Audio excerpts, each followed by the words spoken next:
Welcome back to the Beautiful Chaos podcast.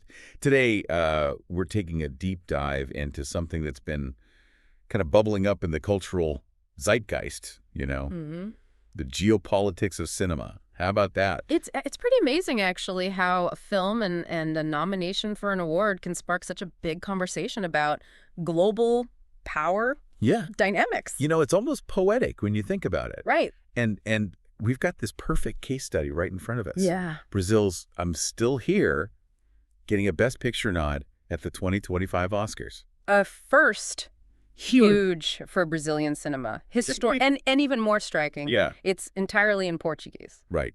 It's a bold statement about the evolution of cinema. Mm-hmm. So let's unpack a little bit why this is making waves, not just in Brazil, but globally. It's a challenge to Hollywood. Yeah. Long-standing dominance. We saw this with Parasite a few years ago, Yeah. a non-English language film finding success. And I think it signals a shift toward a more diverse cinematic landscape where stories from every corner of the world can captivate a global audience. Yeah, it's like we're finally tuning into these diverse voices. But how does this translate to a shift in power, not just within the film industry, but geopolitically? You can think of it this way. When countries like Brazil successfully export their cultural products, Right. they're not just sharing stories. They're accumulating what's known as soft power. Soft power. Okay, remind us what that means in this context. You can think of it as the ability to influence through attraction rather than, Right. coercion, Right. persuasion through culture, values, ideas. And a film like I'm Still Here, which really digs into Brazil's military dictatorship through a mother's search for her husband who disappeared, Right. does exactly that. I mean, it makes us think about authoritarianism and human rights, Yeah. which are global themes. It's like this film is a form of cultural diplomacy, almost. Yeah. Showcasing a nation's identity and struggles to a wider audience. Precisely. And it also engages in political discourse Yeah. on a global stage. The Oscars become something a little more profound than just an awards ceremony. And it's co-produced with France, Yeah. which adds another layer of intrigue to this Right. cultural exchange. Co-productions are fascinating because they not only enhance the quality of the film, but also facilitate that cross-cultural exchange, amplifying local stories to a wider audience. Yeah. It's a beautiful illustration of how cinema can be both a tool for cultural diplomacy and soft power. Mm-hmm. But how does this translate to tangible benefits for a country like Brazil? Well, for one, international acclaim attracts investment Right. in a country's film industry, leading to economic benefits and job creation. Okay. It's like a ripple effect. So it's not just prestige and recognition. No. It's a potential Economic stimulus. The sources even mentioned how Brazilians are celebrating this nomination. They see it as a testament to their country's rich cinematic heritage. It's amazing how one film can become this lens through which we explore these really complex ideas Yeah.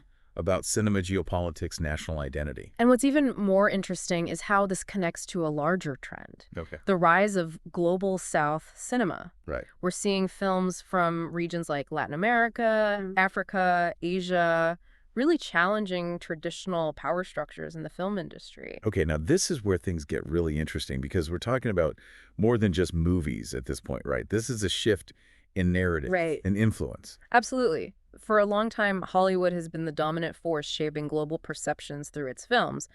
But with the rise of Global South cinema, we're seeing these alternative perspectives and narratives gaining traction. It's a seismic shift. Countries like Brazil finding their voice, sharing their stories on this global platform. Mm-hmm. What does that mean? It has the potential to lead to a more nuanced understanding of different cultures and histories, breaking down stereotypes, fostering empathy between nations. That's a powerful thought. It also has the potential to reshape diplomatic relationships. Oh, wow. Collaborative film productions can strengthen bilateral ties and foster that cultural exchange. So it's not just about challenging Hollywood, it's about forging new connections and collaborations. Absolutely. Wow. This shift can empower nations to shape global conversations on important issues like human rights, democracy, historical memory. So in a way, this cinematic power shifts kind of mirrors the changing geopolitical landscape, with these emerging economies playing a larger role in shaping the narrative globally. Exactly. And it's fascinating to see how this unfolds in the world of cinema. Okay, let's bring it back to Brazil for a second. Mm-hmm. How does I'm Still Here fit into this larger trend? It embodies many of the key things we've talked about. Hmm. Cultural diplomacy, soft power, challenging Hollywood's dominance using cinema to address historical trauma. It's like Brazil is saying, we have stories, and the world is listening. And this nomination is a sign that the world is indeed paying attention. You know, the possibilities are exciting, not just for Brazilian cinema, but for filmmakers from all over the global south. Absolutely. But it's important to remember that this success didn't happen overnight. Right. It's the culmination of years of dedication by Brazilian filmmakers pushing boundaries and telling their stories. It's a reminder that the future of global cinema is bright, Yeah. with more and more voices from the global south making their mark on the world stage. And that's something to celebrate. But to fully grasp the impact of I'm still here, we need to delve a little deeper into how it uses cinema to engage with Brazil's past and its place in the world today. That's a perfect segue. Let's take a closer look at how this film, through its narrative and cinematic language, shines a light on Brazil's complex history and its relevance to a global audience. It doesn't shy away from the painful legacy of Brazil's military dictatorship. Right. It really digs into the disappearances, the censorship, the fear that Yeah. was so pervasive during that time. It's forcing viewers to confront this dark chapter in Brazil's history. Yeah, and it uses specific events and personal stories to explore these larger themes. Right. Can you give us an example of that? Well, there's this one really powerful scene that shows the protagonist, the mother, Right. trying to piece together these fragmented memories and rumors to try to uncover the truth about her husband's disappearance. Wow. And the film uses these really interesting techniques like fragmented imagery and distorted sound Okay. to reflect the chaos and uncertainty of that time.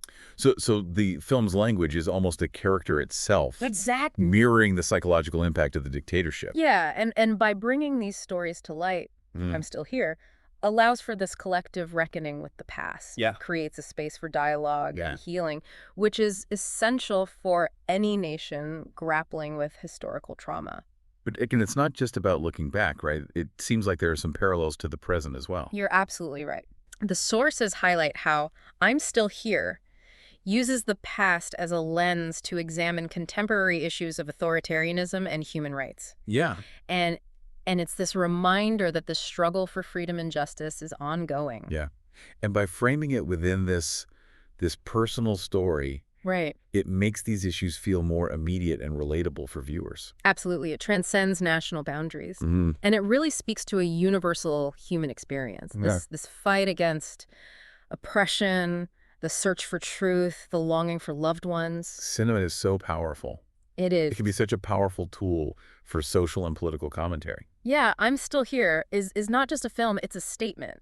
And Yeah. the fact that it's being recognized on a global platform like the Oscars really amplifies that statement. It Yeah. gives Brazil a chance to shape the global conversation Right. on these really important issues. Do you think that this success will inspire other filmmakers I think so. in Brazil and globally to tackle these kinds of challenging subjects? It has the potential to be a catalyst. The sources even suggest that I'm Still Here could spark a new wave of filmmaking in the global south. Mm-hmm. Films that dare to confront these difficult truths, challenge the status quo, offer alternative perspectives. So I'm Still Here could be more than just a successful film. It could be a turning point in how we see the world Right. through cinema. And let's not forget, Yeah, this success didn't happen overnight. right. This is a testament to the talent and dedication of Brazilian filmmakers who Yeah. have been honing their craft and telling their stories for years. Yeah, it speaks volumes about the growing influence of global South cinema. Absolutely. And this brings us to a broader discussion Okay. about how the cinematic shift is impacting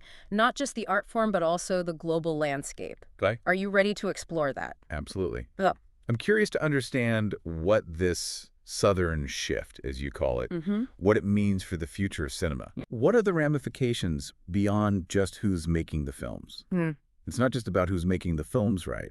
It's about how those stories are being told. Yeah, the sources highlight how global South cinema often draws on different storytelling traditions, different aesthetics, even a different sense of time Yeah. than what we're used to seeing in Hollywood films. Can you give us a specific example of what you mean, what makes these films stand out? Think about pacing. Yeah. Films from the global South often have a very different rhythm. They might linger on a scene, letting the emotions breathe in a way that a Hollywood blockbuster just wouldn't. Right. It's a different approach to narrative structure. Yeah. And the themes explored often challenge Western conventions as well. Right. We're seeing more films that grapple with things like colonialism, Mm-hmm. social inequality, Yeah. the struggles of marginalized communities, Yeah. stories that haven't always had a prominent place in global cinema. The sources mention this idea of global film grammar changing. Yeah. What does that even mean? It's a fascinating concept. Yeah. It means that the very language of cinema, Okay. how shots are framed, Mm-hmm. how scenes are edited, Right. how stories unfold, is being influenced by these new voices. Yeah. And so we're seeing this blending of different cinematic traditions, Yeah. fusion of styles that's pushing the art form in exciting new directions. Like a cross-pollination of ideas that creates something fresh and unexpected. And this is happening not just through individual films, but also through collaborations. Okay.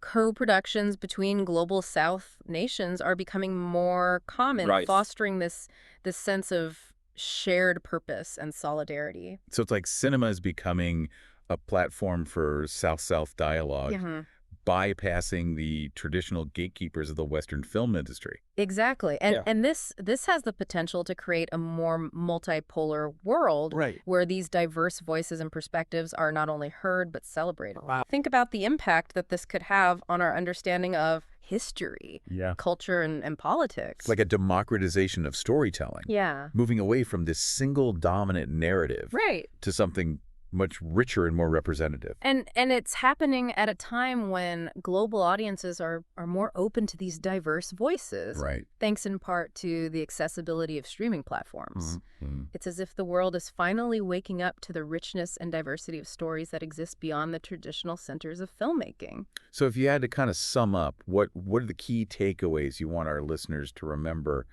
from this deep dive into the geopolitics of cinema? I think the main takeaway is that the landscape of global cinema is shifting dramatically. The rise of global South cinema isn't just a passing trend. Right. It's a fundamental transformation that's changing how stories are told, who gets to tell them, and how those stories are received around the world. Yeah. And this has implications far beyond just entertainment. It touches on culture, politics, economics, and ultimately how we see ourselves and each other in this increasingly interconnected world. So you're saying that if we want to understand the future of cinema, Yeah. and maybe even the future of global culture, we need to pay attention to what's happening in the global South. Absolutely. Because that's where the most innovative and captivating stories are being told right now. This has been a really insightful conversation. It's been my pleasure. Thank you for joining us on the Beautiful Chaos podcast. Of course. To this deep dive into the geopolitics of cinema, and to our listeners, I encourage you to continue exploring, keep challenging your assumptions, and seek out stories from all corners of the globe. The more diverse the stories we engage with, the richer our understanding of the world becomes. And who knows, you might just discover your next favorite film along the way.